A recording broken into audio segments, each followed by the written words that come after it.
All right, hey guys, this is Kevin Kim with Precision Powerlifting Systems. So I was asked by one of the Patreon members to go over for me to kind of discuss the program that I put up there. So it's a 3-day program. So one of the things for me, so because of the current pandemic and everything going on in the world, I can only train 3 days a week, and I have specific days that I have to train. So as of right now, I train Tuesday, Wednesday, and Friday. So it doesn't really give me a lot of leeway in terms of managing my program. So like having these constraints built into my schedule has actually created quite a learning experience, and at the same time, like it's made it a little bit fun to try to kind of like figure out where I can go with these things. So I was doing 3 days a week, and I was just lifting singles. Like I wanted to have fun while it was the pandemic. I wanted to understand heavy singles a lot more also. And I understood, like when I was doing it, I knew I couldn't just do heavy singles forever and just get better and go off into the pasture with a great total. If heavy singles is all that we needed to get strong, powerlifters would have figured this out back in the 1960s. Like it wouldn't take till 2020. It's not like I'm the first person who's like, oh, all we need is singles to get stronger at this sport. But I want to understand like the recovery aspects of it, how to kind of adjust, because when you do it for a prolonged period of time, the psychological stress of doing it is definitely higher. It teaches you you got to learn how to manage that in order to take a lot of heavy singles for sure. And then just understanding like how each max effort lift affects recovery, right? So like I found that if I use bands and kind of deload the more difficult biomechanical positions, so if I have less load at like the bottom of a squat, I can recover from it a lot easier than if there's higher loads at the bottom of a squat. This is probably why Westside using so many box squats really helps, especially with bands. So you typically box squat less than you'd comp squat, and then you throw the bands on there. So when you're actually at the bottom on the box, the percentage of the load is actually a lot less, and it allows you to train hard, train that strain, train that skill under heavier weights, train that force production for those heavier weights. But it also allows you to recover and to keep doing it. There were a number of things that I kind of like learned along the way. One, like learning how to handle the psychological stress. Maybe when to use ammonia, when to use heavy music, when not to do those things, when to just kind of get your rep in and leave for the most part. So like I learned a lot with the heavy singles there, but I knew I had to do more work. But the problem is trying to get all of this work in a 3-day training block, a 3-day training week. So I'd been thinking quite a lot about it, and what I was doing originally was I would squat on day 1, bench on day 2, deadlift on day 3. And so I was rotating my max effort lifts. So on day 1, if I did a max effort squat, day 3 I would do deadlift rep work. And then the following week I would do squat rep work and then deadlift max effort later in the week. And this was fine, but I really couldn't get a ton of volume in this way. So like my lifts were still, and the bench I kind of would just do, I was alternating between the shirt and raw stuff every other week and then doing reps after it. So I was in this position where I'm trying, but I still can't get the volume that I need to actually get stronger. So then a few weeks ago, I went out to Westside and I ran a weekend of their dynamic effort stuff with them. And one, I had a ton of fun, and it was a great learning experience on like how to train. I was able to do a 5x5 squat and 5x5 deadlifts in under 40 minutes. So like we were in and out, and I got a ton of volume in. We went to breakfast after that, then we came back and did all of our accessory work. Day 2, we did upper body, dynamic effort upper body, where I did 5x5 bench of bands, and then close grip, I did 4 or 5 sets to like basically failure. Then I did some like tricep rollback to press downs, basically to failure, plate raises to failure. Like by the end of it, I could barely lift my arm. So I realized like one of the things is I can get my volume in a lot of different ways between accessories and secondary and those third movements that I put on the sheet of paper. But also I need to train harder if I'm going to train 3 days a week.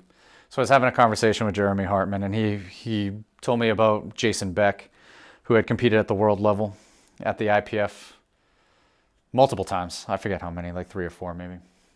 And he was training 3 days a week, and he shared his programs with me. Now, one, I just want to say how cool it was that Jeremy's finishing second to this guy, reaches out to him and is like, hey, why are you beating me basically? What are you doing for your program? Stuff like that.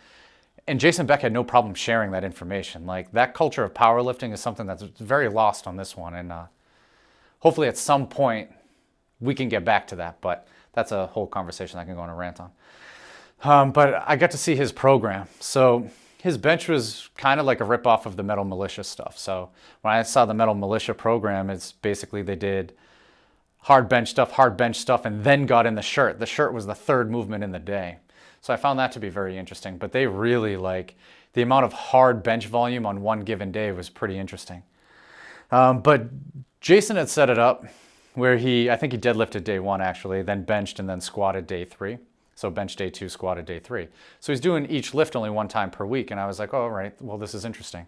And I looked at his volumes and how he had it set up, and it made a lot of sense to me. And it's very similar to what I was trying to do. And he had just done it, and that program had got him to a very high level. So it can be done. You can train 3 days a week and you can get to a high level doing it. I think it just takes, you got to be willing to really put in the work on those days that you're going into the gym. And then after that, you got to make sure you're getting the amount of volume that you're supposed to be getting. So what I decided to do was create a 3-day program for myself. So we will always do max effort lifts. I think not doing singles, I understand there are a lot of programs that don't do singles that people do extremely well in. I just think you're missing the mark if you're not taking singles. It's the sport-specific training that we needed. The psychology of it, the technique under heavier weights, I think you have to have that stuff in there. So what Westside does is they tend to rotate their max effort lifts, right? So they might have a squat week 1, deadlift week 2, and some type of good morning or something week 3. So they kind of rotate those around. So I kind of decided to do the same thing on day 1, is rotate my squats and my deadlifts. So 1 week I'll do a deadlift max effort on day 1. The following week I'll do a squat max effort day 1. Now after that exercise, so this is more just like logistically speaking. So if I take a deadlift max effort, so we always do some type of good morning and straight knee deadlifts every single week. So they're in our program at least 50% of the time. So with some of the stuff that I've read and heard at Westside, they do some type of good morning 7 out of every 10 workouts. So in 70% of their training sessions, they're doing some type of good morning. Now, I think a straight knee deadlift can fall under the same category as good mornings because it's kind of training the same muscles, except obviously the bar placement is just a little bit different. So if I'm doing a deadlift, I'll probably do some type of straight knee deadlift variation after it. And it's just logistically speaking, I'm already on the deadlift platform, the deadlift bar is set up, I can just get right into it. If I'm doing a squat on that day, that's where the good morning will come into, and I'll rotate the good mornings based off of the needs. If I want to hit my lumbar back more, my lower back more, I'm going to do the seated good mornings. If I want to hit my hamstrings and hips a little bit more, I'm going to do standing good mornings. I'm going to use a high bar or a safety squat bar if I really want to target my lower back more.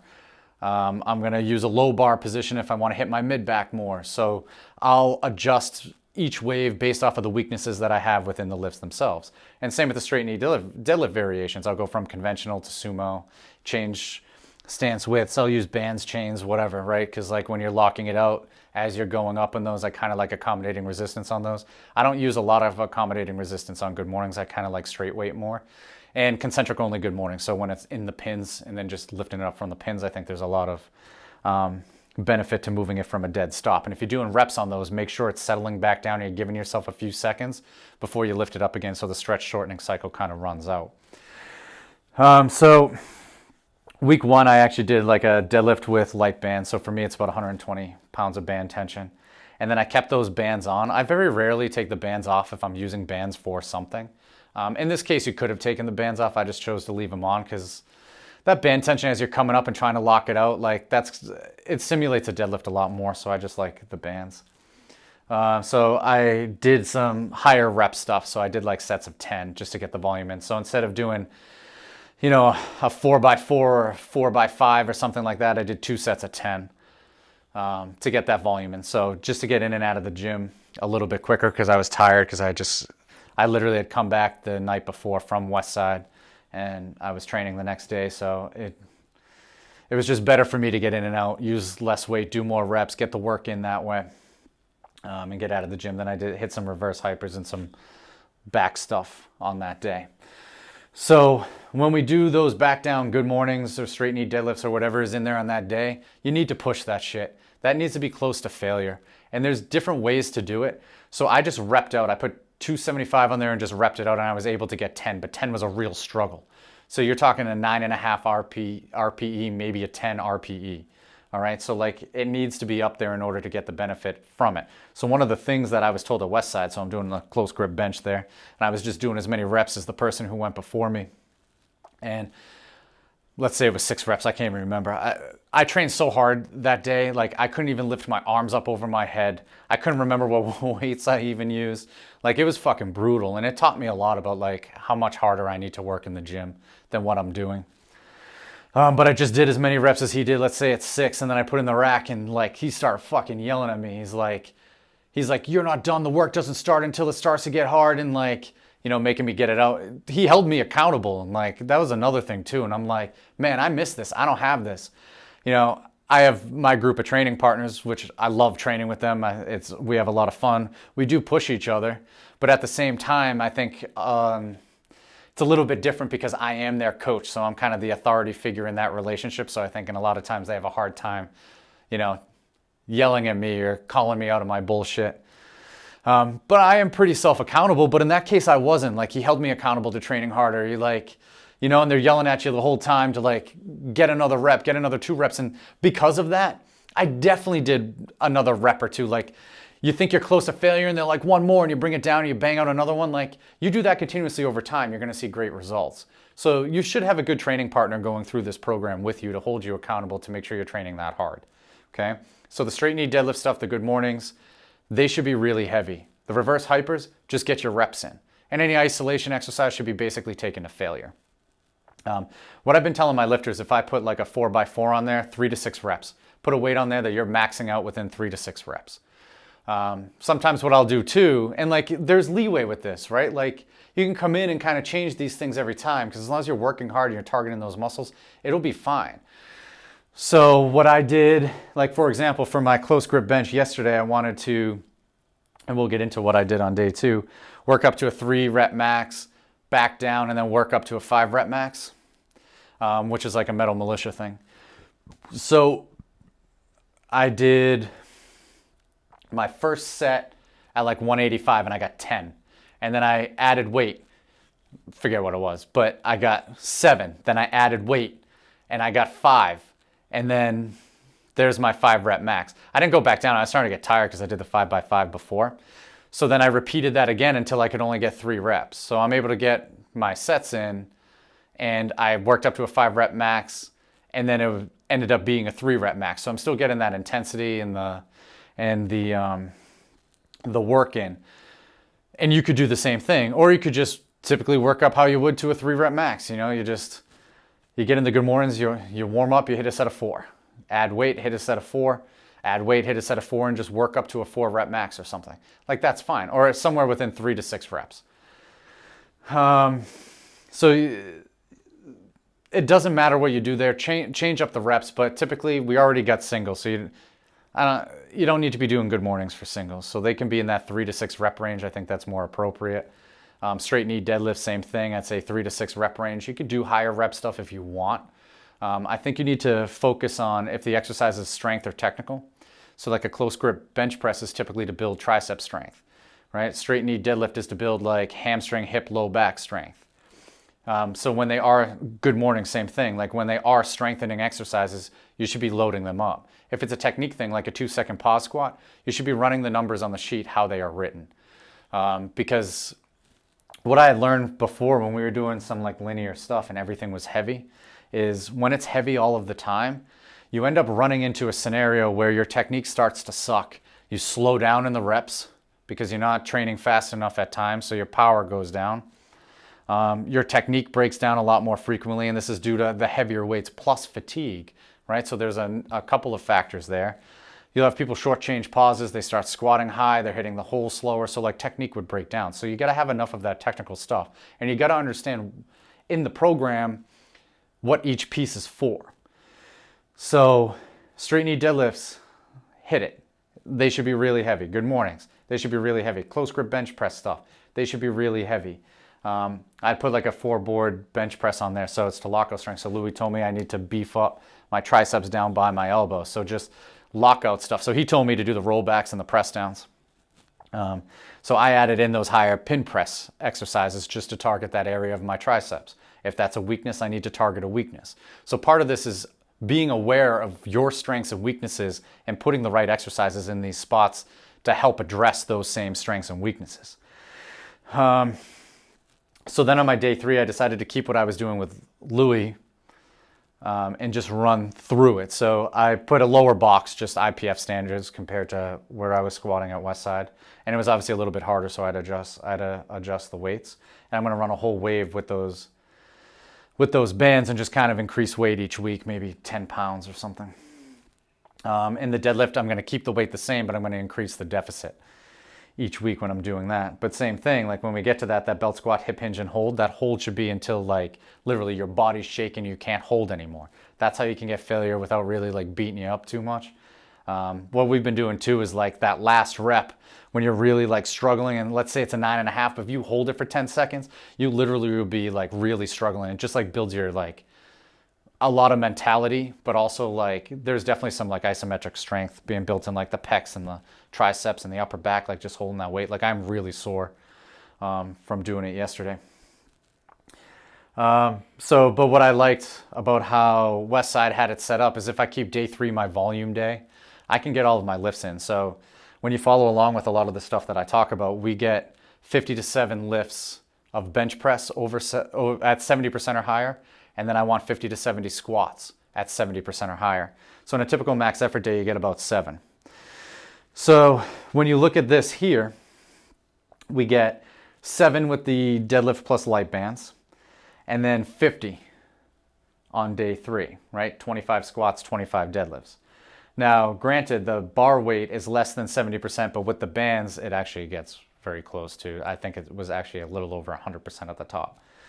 And the deadlift was under 50%, right? But because of the fatigue and everything else, that's probably something that I'm going to try to work at to try to get a little bit heavier in there. But like 315 for me is about 50%.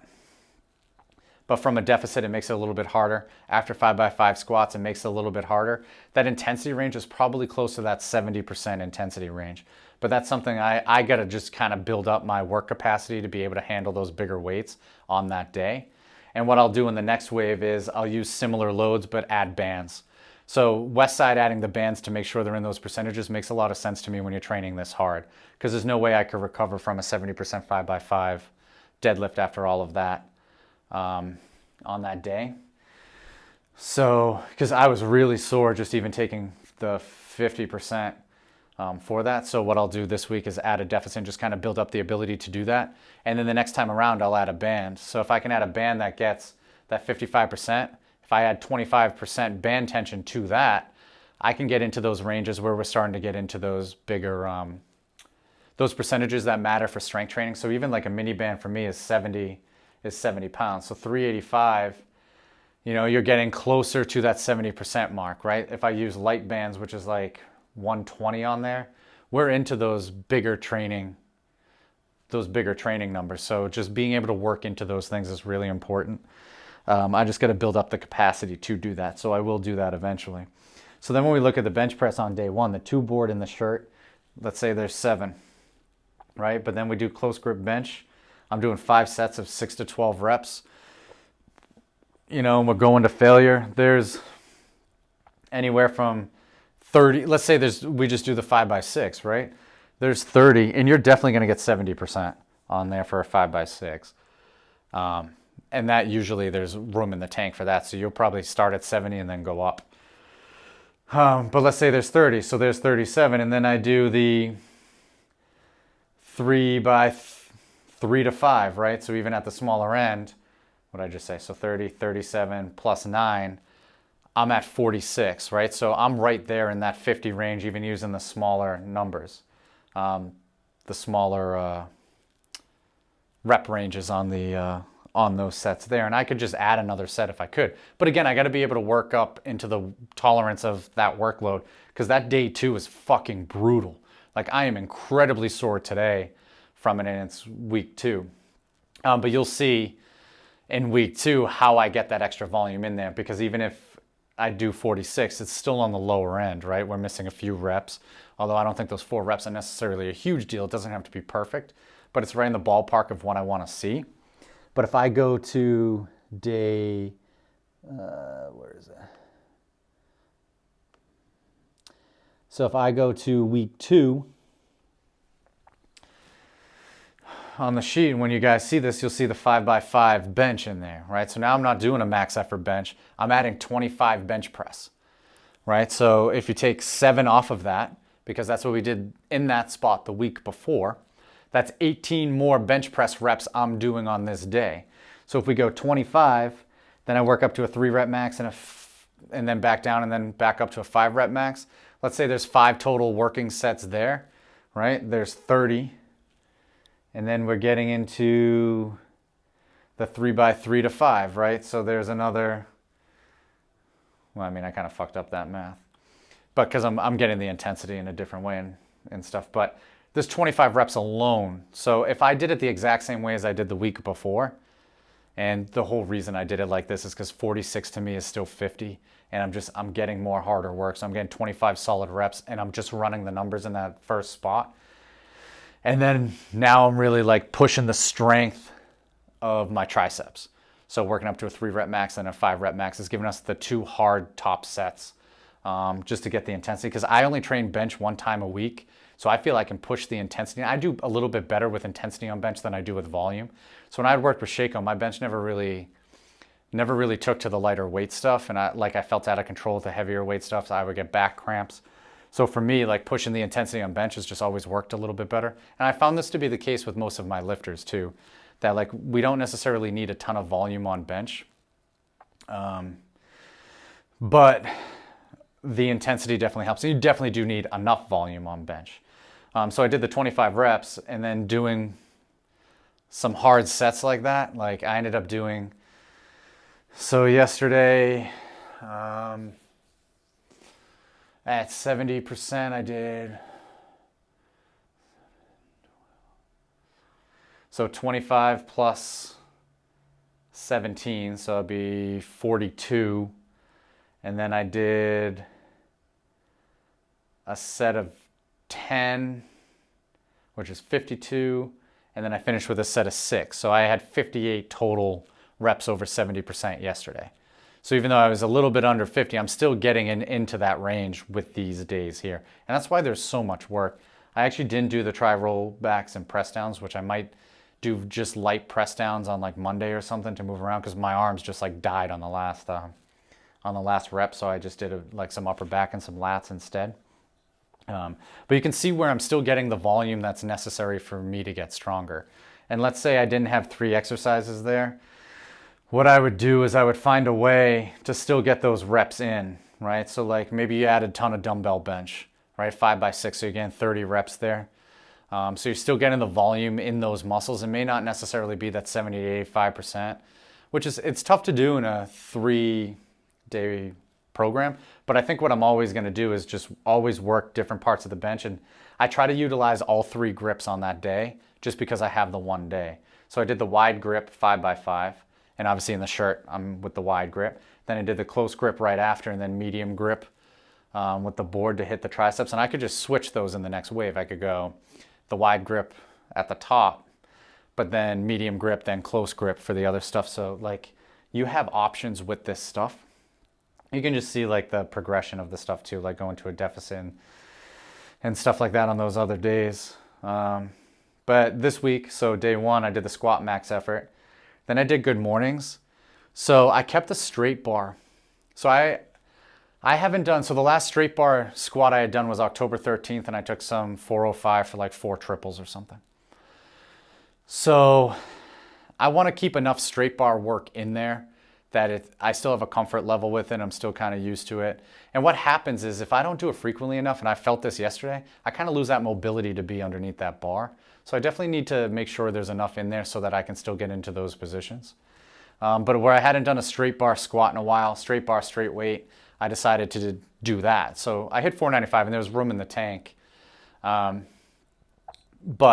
I didn't feel that was the right time to be pushing something. So the fact that like my life stress is really high right now. I had some personal stuff going on, so that definitely was affecting that. I haven't been able, like, after traveling and stuff, I've been tired, like trying to like catch back up and with work and all of that stuff. And also I was doing nothing but singles and my volume was so low, and now I've like really amped up my my workload. I'm not tolerating it well. I'm still like trying to get used to it. So I expected my numbers to be a little low. So the fact that I can get 495 under those circumstances is really good. It's only like 20 pounds under my best all-time squat using less equipment in a suit I would never compete in. So for me, that's really helpful to know that like I can hit that on any given day. And I probably have a PR there. So I didn't have anything to prove to myself at that moment in time. I got a decent hard rep in there. But I felt, and obviously trying to get used to the straight bar and the straight weight, like I just haven't been used to it. So it felt awkward, as it should. But under those circumstances, to hit that is absolutely fucking fantastic. I couldn't be happier with that result, because it's what you can hit consistently that matters the most.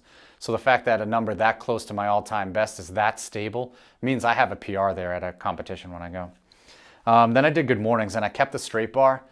So I only did 3 sets of the good mornings, and I kind of just like paused them at the bottom with 315 just to try to get a little bit extra intensity in there, because like my shoulders just couldn't handle any more of the straight bar.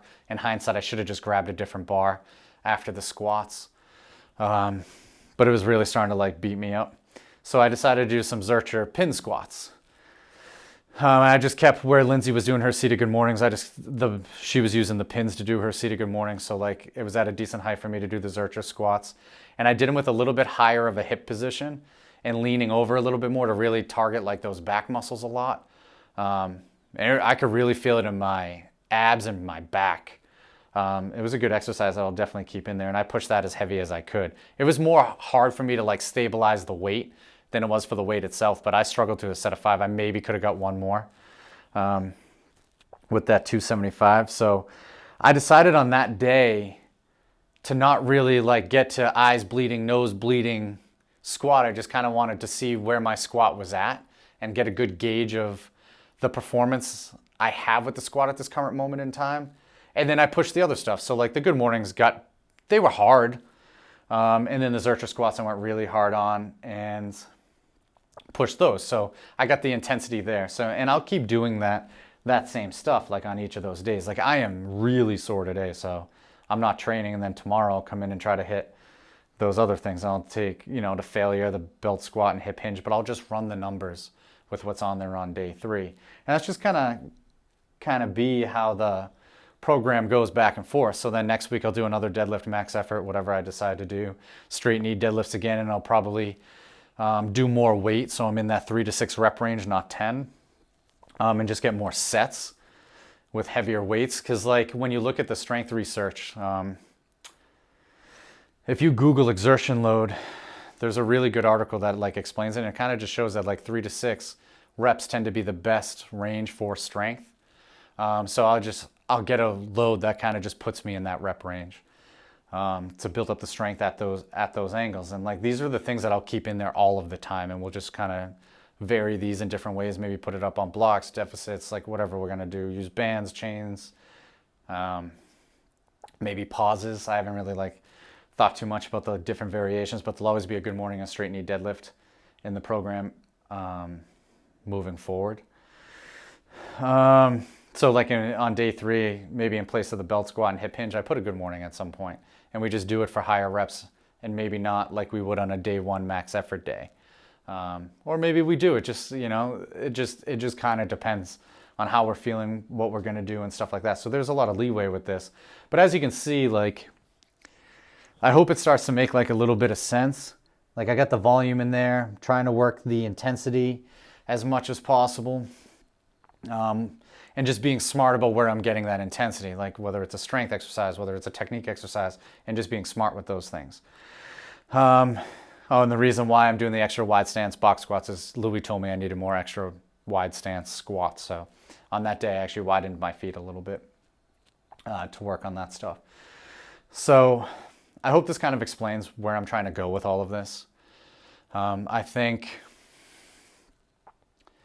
I think you can get really strong 3 days a week, but it does take a lot of effort.